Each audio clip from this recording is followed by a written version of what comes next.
ফিলিস্তিন ইস্যুতে যেভাবে অস্ট্রেলিয়া ইসরায়েল সম্পর্কে চূড়ান্ত ভাঙন।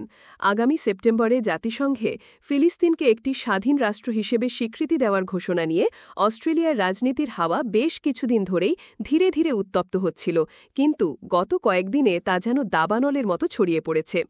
ঘটনার গতিপথ কোন দিকে যাচ্ছে তা বুঝতে কিছুটা সময় লেগেছে, তবে এখানে সিডনিতে বসে বুঝতে পারছিলাম একটি বড় পরিবর্তনের সাক্ষী হতে যাচ্ছি আমরা। ইসরায়েলি প্রধানমন্ত্রী বিনিয়ামিন নেতানিয়াহুর নজিরবিহীন ব্যক্তিগত আক্রমণ এবং পাল্টা ভিসা বাতিলের পদক্ষেপে দুই দেশের কূটনৈতিক সম্পর্ক এখন ইতিহাসের সর্বনিম্ন পর্যায়ে এসে ঠেকেছে। সিডনিতে এই কূটনৈতিক দাবানলের উত্তাপ সরাসরি অনুভব করা যাচ্ছে। এটি আর শুধু সংবাদপত্রের শিরোনাম নয়, বরং এখানকার ক্যাফে, বিশ্ববিদ্যালয় এবং সাধারণ মানুষের আলোচনার প্রধান বিষয়বস্তুতে পরিণত হয়েছে। এটি শুধু একটি কূটনৈতিক অবস্থান নয়, বরং অস্ট্রেলিয়ার আত্মপরিচয় এবং বিশ্বমঞ্চে তার ভূমিকা নিয়ে এক নতুন অধ্যায়ের সূচনা। দ্বিতীয় বিশ্বযুদ্ধের পর ইসরায়েল রাষ্ট্র প্রতিষ্ঠার সময় থেকেই অস্ট্রেলিয়া তার অন্যতম ঘনিষ্ঠ এবং ঐতিহাসিক মিত্র, কিন্তু এক বছর ধরে সেই সম্পর্কে ফাটল ধরছিল।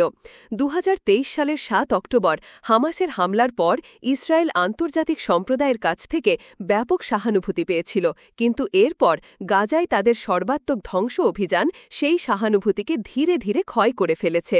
গাজার অনাহার এবং ধ্বংসের ছবি বিশ্বজুড়ে মানুষের মনে গভীর ক্ষত তৈরি করেছে, যা অস্ট্রেলিয়ার মতো একটি মানবতাবাদী দেশকে তার অবস্থান পরিবর্তনে বাধ্য করেছে।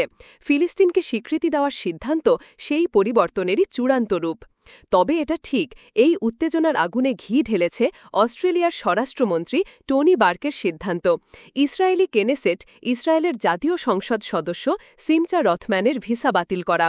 রথম্যান, যিনি ফিলিস্তিনি শিশুদের শত্রু বলে আখ্যা দিয়েছেন, তার ভিসা বাতিল করে অস্ট্রেলিয়া একটি শক্তিশালী বার্তা দিয়েছে। টনি বার্কের কথায়, শক্তি পরিমাপ করা হয় কতজনকে আপনি মারতে পারেন বা কত শিশুকে ক্ষুধার্ত রাখতে পারেন তা দিয়ে নয়। এই বক্তব্য রাজনৈতিক বিবৃতির চেয়েও বেশি একটি নৈতিক অবস্থানের প্রকাশ। অনেকেই প্রশ্ন তুলতে পারেন, একজন নির্বাচিত সংসদ সদস্যের ভিসা বাতিল করা আর কোনো সাধারণ মানুষের ভিসা বাতিল করা কি এক? অবশ্যই নয়, কিন্তু অস্ট্রেলিয়া এখানে স্পষ্ট করে দিয়েছে যে তাদের বহুসাংস্কৃতিক সমাজে বিদ্বেষমূলক বক্তব্যের কোনো স্থান নেই, তা সে যেই হোক না কেন। এটি অস্ট্রেলিয়ার অভ্যন্তরীণ শান্তি রক্ষার একটি নীতিগত পদক্ষেপ, কোনো দেশের বিরুদ্ধে অবস্থান নয়। অন্যদিকে নেতানিয়াহুর ব্যক্তিগত আক্রমণ ছিল নজিরবিহীন। তিনি আলবানিজকে দুর্বল এবং অস্ট্রেলিয়ার ইহুদিদের ত্যাগকারী বলে আখ্যা দিয়েছেন। তার উদ্দেশ্য ছিল আলবানিজকে আন্তর্জাতিকভাবে দুর্বল এবং দেশের ভেতরে ইহুদি সম্প্রদায়ের কাছে বিশ্বাসঘাতক হিসেবে প্রমাণ করা। কিন্তু ঘটেছে ঠিক তার উল্টো।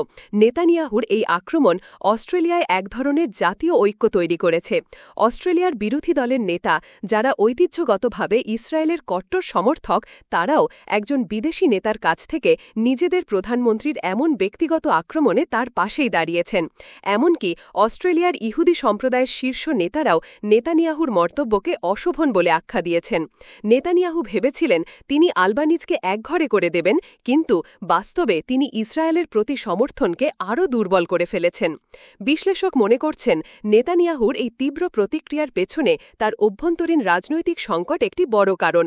7 অক্টোবরের গোয়েন্দা ব্যর্থতার জন্য তার বিরুদ্ধে তদন্তের সম্ভাবনা রয়েছে। আন্তর্জাতিক অপরাধ আদালত তার বিরুদ্ধে গ্রেপ্তারি পরোয়ানা জারি করেছেন এবং তার জোট সরকার টিকে আছে রথম্যানের মতো কট্টর ডানপন্থী রাজনীতিবিদদের সমর্থনের ওপর। এই পরিস্থিতিতে বাইরে একটি শক্তিশালী ভাবমূর্তি ধরে রাখা তার রাজনৈতিক অস্তিত্বের জন্য জরুরি। তাই অস্ট্রেলিয়ার মতো একটি বন্ধুপ্রতিম দেশকে আক্রমণ করে তিনি হয়তো নিজের দেশের কট্টরপন্থীদের এই বার্তাই দিতে চাইছেন যে তিনি ইসরায়েলের স্বার্থে কারো সঙ্গে আপোষ করবেন না। আবার অস্ট্রেলিয়ার এই নীতিগত পরিবর্তনের পেছনে জনমতের একটি বিশাল ভূমিকা রয়েছে। এই মাসের প্রথম দিকে সিডনির আকাশ বাতাস কাঁপিয়ে ফিলিস্তিনের জন্য যে জনসমুদ্র দেখা গেছে তা এক কথায় অবিশ্বাস্য। ফিলিস্তিনের প্রতি সংহতি জানাতে এবং গাজায় চলমান মানবিক বিপর্যয়ের প্রতিবাদে সিডনির আইকনিক হারবার ব্রিজের ওপর দিয়ে হেঁটে গেছে এক অবিস্মরণীয় জনসমুদ্র, যা এই শহরের ইতিহাসে নজিরবিহীন। ফলে অস্ট্রেলিয়া সরকারও আগামী সেপ্টেম্বরে জাতিসংঘে মধ্যে ফিলিস্তিনকে একটি স্বাধীন রাষ্ট্র হিসেবে স্বীকৃতি দিতে আর দ্বিধায় থাকেনি। এই পুরো বিষয় শুধু অস্ট্রেলিয়া ইসরায়েল সম্পর্কে সীমাবদ্ধ নয়। এই ইস্যুতে যুক্তরাষ্ট্র এখন তার কিছু নিকটতম মিত্রদের কাছ থেকেও বিচ্ছিন্ন হয়ে পড়ছে। যুক্তরাজ্য, ফ্রান্স, কানাডা এবং এখন অস্ট্রেলিয়ার মতো দেশগুলো যখন দ্বিরাষ্ট্র সমাধানের পক্ষে এমন জোরালো অবস্থান নিচ্ছে, তখন যুক্তরাষ্ট্র একা হয়ে পড়ছে বললে খুব ভুল হবে না। বিশ্বের অন্যান্য ডেমোক্রেটিক দেশের সঙ্গে তাল মিলিয়ে চলার এই প্রবণতা আন্তর্জাতিক কূটনীতিতে একটি বড় পরিবর্তন ঘটাচ্ছে, যেখানে মধ্যম শক্তিধর দেশগুলো আর বড় শক্তিগুলোর দেখানো পথে হাঁটতে সব সময় রাজি নয়।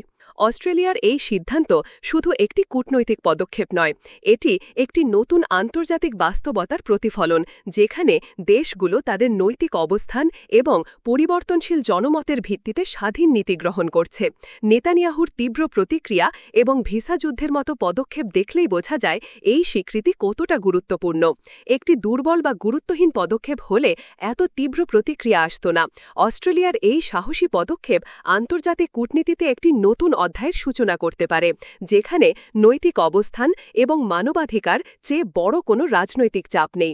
সময় বলে দেবে এই সিদ্ধান্ত মধ্যপ্রাচ্যের শান্তি প্রক্রিয়ায় শেষ পর্যন্ত কী ভূমিকা রাখে, তবে এটি যে বিশ্ব মঞ্চে অস্ট্রেলিয়ার অবস্থানকে নতুন করে চিনিয়েছে তাতে কোনো সন্দেহ নেই। গ্রন্থান্না অধ্যক্ষ মহসিন আলী, আঙ্গুর, সম্পাদক ও প্রকাশক মুজিবনগর খবর.com, মেহেরপুর।